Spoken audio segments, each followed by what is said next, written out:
존경하는 국민 여러분, 김진표 국회의장님과 의원 여러분, 저는 오늘 새 정부의 첫 번째 예산안을 국민과 국회에 직접 설명드리고 국회의 협조를 부탁드리고자 5개월여 만에 이 자리에 다시 섰습니다. 우리를 둘러싼 대내외 여건은 매우 어렵습니다. 전 세계적인 고물가, 고금리, 그리고 강달러의 추세 속에서 금융시장 변동성은 커지고 경제의 불확실성은 높아졌습니다.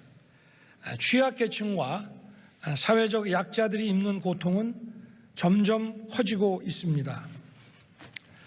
재정 건전성을 유지하면서 금융 안전성과 실물 경제 성장을 도모하는 나라와 그렇지 못한 나라 간의 국제 신인도 격차가 확대되고 있습니다. 산업과 자원의 무기화 그리고 공급망의 블록화라는 세계적인 흐름 속에서 가치를 공유하는 국가들과의 협력이 그 무엇보다 중요해졌습니다. 안보 현실 또한 매우 엄중합니다. 북한은 최근 유례없는 빈도로 탄도미사일 발사를 비롯한 위협적인 도발을 계속하고 있습니다. 이는 유엔 안보리 결의에 대한 중대한 위반이자 국제사회에 대한 정면 도전입니다. 나아가 핵 선제의 사용을 공개적으로 표명할 뿐 아니라 7차 핵실험 준비도 이미 마무리한 것으로 판단됩니다. 우리 국민들이 안심하고 일상을 영위하실 수 있도록 한미 연합방위 태세와 한미일 안보 협력을 통해 압도적인 역량으로 대북 억제력을 강화할 것입니다.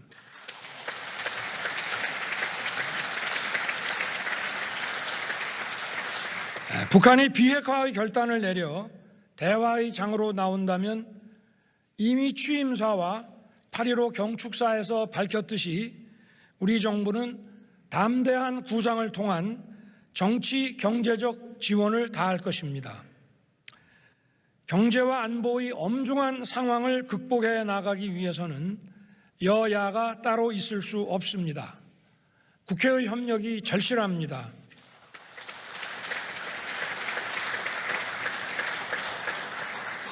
국민 여러분, 그리고 의원 여러분, 저는 지난 7월부터 최근까지 10차례에 걸쳐 진행된 비상민생경제회의를 통해 직접 민생 현안을 챙겼습니다.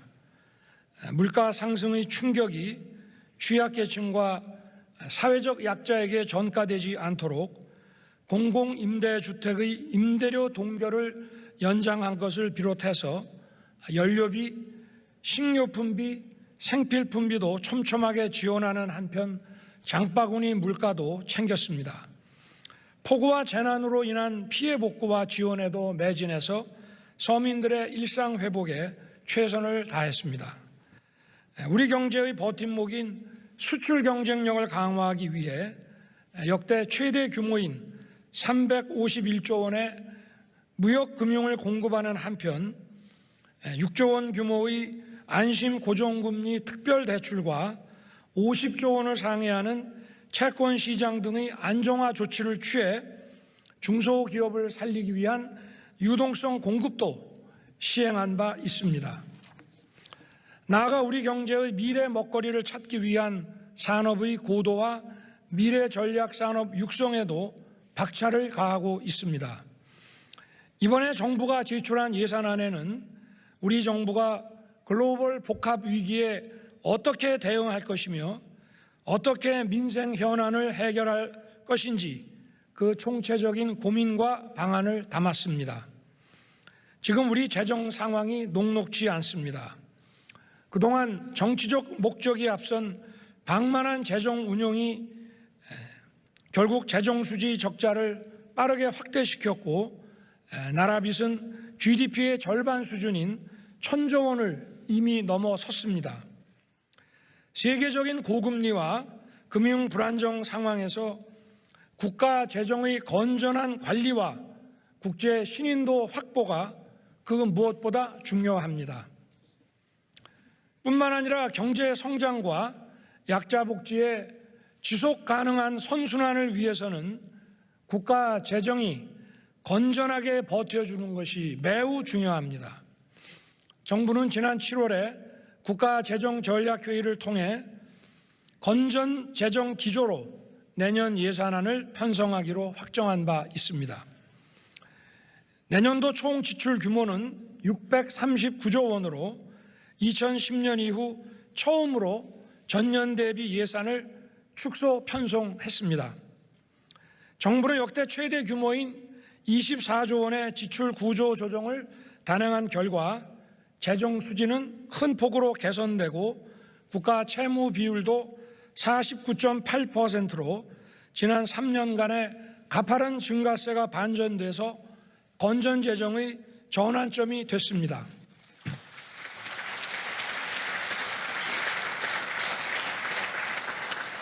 공공부문부터 솔선하여 허리띠를 바짝 졸라맸고 이렇게 절감한 재원은 서민과 사회적 약자 보호, 또 민간 주도의 역동적 경제 지원, 국민 안전과 글로벌 리더 국가로서의 책임 강화에 투입하고자 합니다.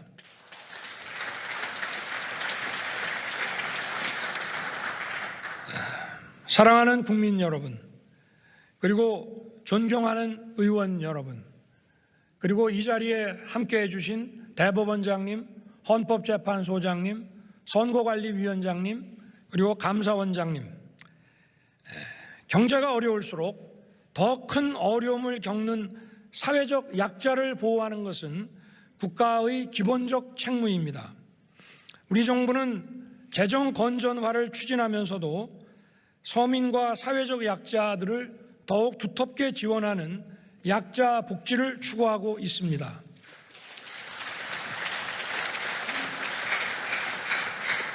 기존 중위소득을 역대 최대폭으로 조정해서 4인 가구 기준 생계급여 최대 지급액을 인상함으로써 기초생활보장 지원에 18조 7천억 원을 반영했습니다. 저임금 근로자, 특수형태 근로종사자, 그리고 예술인들의 사회보험 지원 대상을 확대하여 27만 8천 명을 추가 지원할 것입니다. 근로환경이 열악한 50인 미만의 소규모 사업장 7천여 곳에 휴게시설 설치 등 근로환경 개선을 획기적으로 실행할 것입니다. 아울러 장애인과 한부모 가족에 대한 맞춤형 지원도 강화할 것입니다. 장애수당을 8년 만에 처음으로 인상하고 발달장애인에 대한 돌봄 시간을 하루 8시간까지 확대함과 아울러 장애인 고용장려금도 인상할 것입니다. 또한 중증 장애인의 콜택시 이용 지원을 확대하고 저상버스도 2,000대를 추가 확충하는 등 장애인의 이동권을 최대한 보장하겠습니다. 한부모 자녀 양육 지원 대상을 현재의 중위소득 52%에서 60%까지 대폭 확대하겠습니다.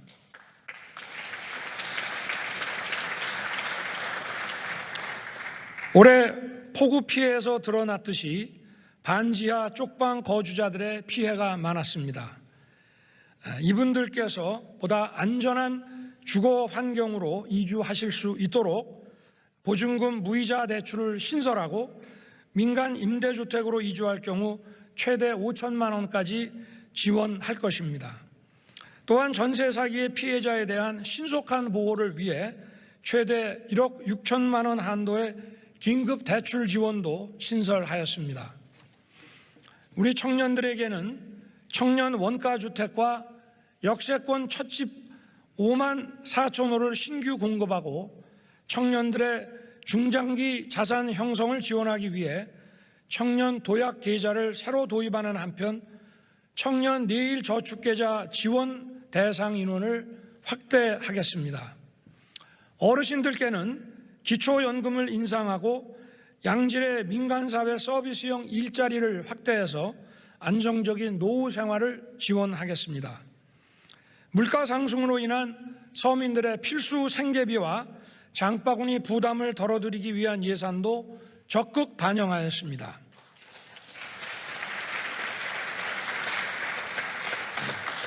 우선 에너지 바우처 지원을 확대하고 농축수산물 할인 쿠폰 규모를 금년도의 590억 원에서 1,690억 원으로 약 3배 확대했습니다. 밀, 수산물 등 주요 농축산물의 비축을 확대해서 수급 불안에 선제적으로 대응하는 한편 중소농의 공익직불금 지급 확대, 비료, 사료 등의 구매자금 지원을 통해 농가 생산비 부담도 경감하겠습니다. 아울러 지방소멸 대응 특별양여금을 1조 원으로 확대하고 국가균형발전 특별회계 투자 규모를 지역 수요가 높은 현장 밀착형 자율사업을 중심으로 대폭 확대하여 지역 주도로 성장 동력을 찾을 수 있도록 돕겠습니다.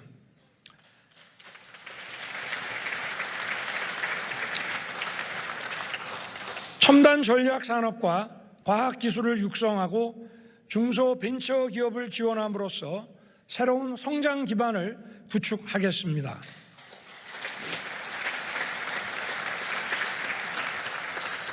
먼저 메모리 반도체의 초격차 유지와 시스템 반도체의 경쟁력 확보를 위해 전문 인력 양성과 연구 개발, 인프라 구축 등에 총 1조 원 이상을 집중 투자하겠습니다. 또 문어직 원자력 생태계 복원이 시급합니다. 원전 수출을 적극 지원하고 소형 모듈 원자로와 원전 해체 기술 개발 등 차세대 기술의 연구 개발을 지원하겠습니다.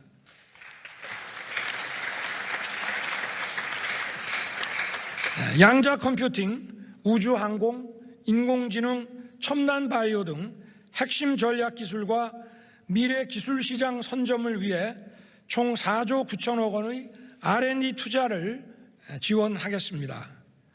민간 투자 주도형 창업 지원을 통해 벤처기업과 스타트업에 대한 지원을 확대하고 중소기업의 스마트화 지원과 연구개발 등 혁신 사업에도 3조 6천억 원을 투입하겠습니다. 소상공인들이 코로나 여파에서 완전히 벗어나 다시 뛸 수 있도록 채무 조정과 재기 지원 등의 재정을 추가 투입할 것입니다. 그리고 청년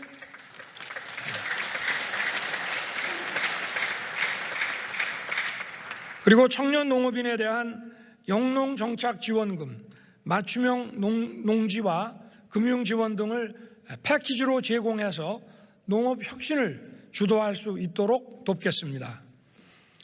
국민 편의와 미래 산업 기반인 교통 혁신도 이뤄내도록 하겠습니다. 수도권 GTX는 기존 노선의 적기 완공과 신규 노선 계획에 총 6,730억 원을 투자하고 도심 항공교통, 개인형 이동수단 등 미래 교통수단의 조기 상용화를 위해 실증 실험시설, 환승센터 구축 이런 것을 비롯한 기술 혁신 기반을 조성하겠습니다. 또 홍수 가뭄 등 자연재해에 대비하기 위해 대심도 빗물 저류 터널 3개소 설치를 지원하고 스마트 예보 시스템 구축 등 재해 예방 체계도 강화하겠습니다. 또 보행자 교통 안전을 위한 횡단보도 조명 등 시설 개선, 어린이 보호구역, 무인 단속 장비 확대 등을 통해 생활 속의 안전도 꼼꼼하게 챙겨가겠습니다.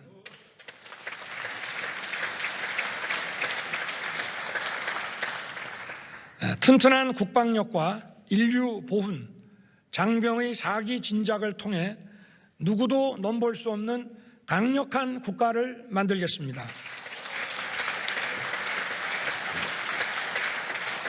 안보 위협에 대응하여 현무 미사일, F-35A, 패트리어트의 성능 개량, 장사정포 등에 대한 요격 체계 등 한국형 삼축체계 고도화에 5조 3천억 원을 투입하고 로봇 드론 등 유무인 복합 무기체계 전환을 위한 투자, 그리고 군 정찰 위성 개발, 사이버전 등 미래 전장 대비 전력 확충을 위한 투자도 확대하겠습니다. 국가를 위한 헌신에 존중과 예우를 하는 것은 강한 국방력의 근간입니다.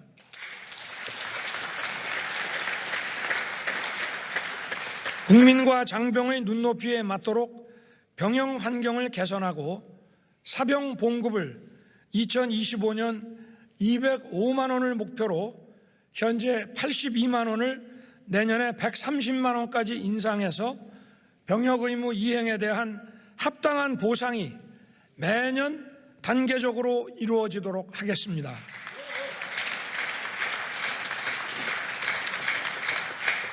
아울러 보훈급여를 2008년도 이후 최대 폭으로 인상하고 참전 명예수당도 임기 내 역대 정부 최대 폭으로 인상할 것입니다.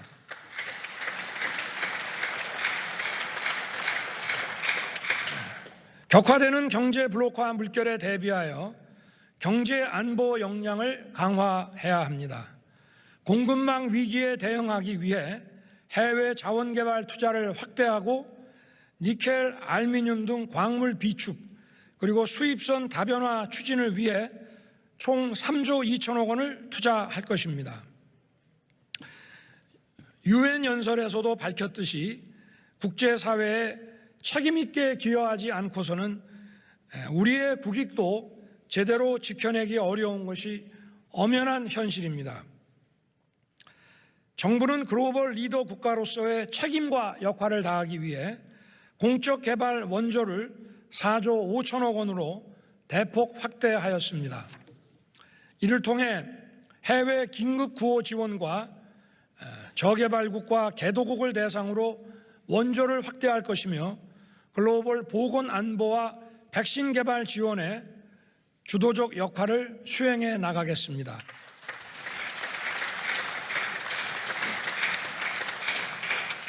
존경하는 국민 여러분, 김진표 국회의장님과 의원 여러분, 대법원장님, 헌법재판소장님, 선거관리위원장님, 그리고 감사위원장님, 예산안은 우리 대한민국이 나아가야 할 방향을 담은 지도이고 국정 운영의 설계도입니다.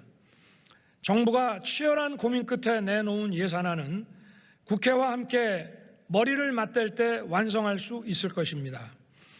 지난해 5월 코로나 피해 자영업자 소상공인 지원 추경도 국회의 초당적 협력으로 무사히 확정 지을 수 있었습니다. 우리 경제를 둘러싼 불확실성이 지속되고 있는 시기에 국회에서 법정 기한 내 예산안을 확정해서 어려운 민생에 숨통을 틔워주시고 미래 성장을 뒷받침해 주시기를 기대합니다. 감사합니다.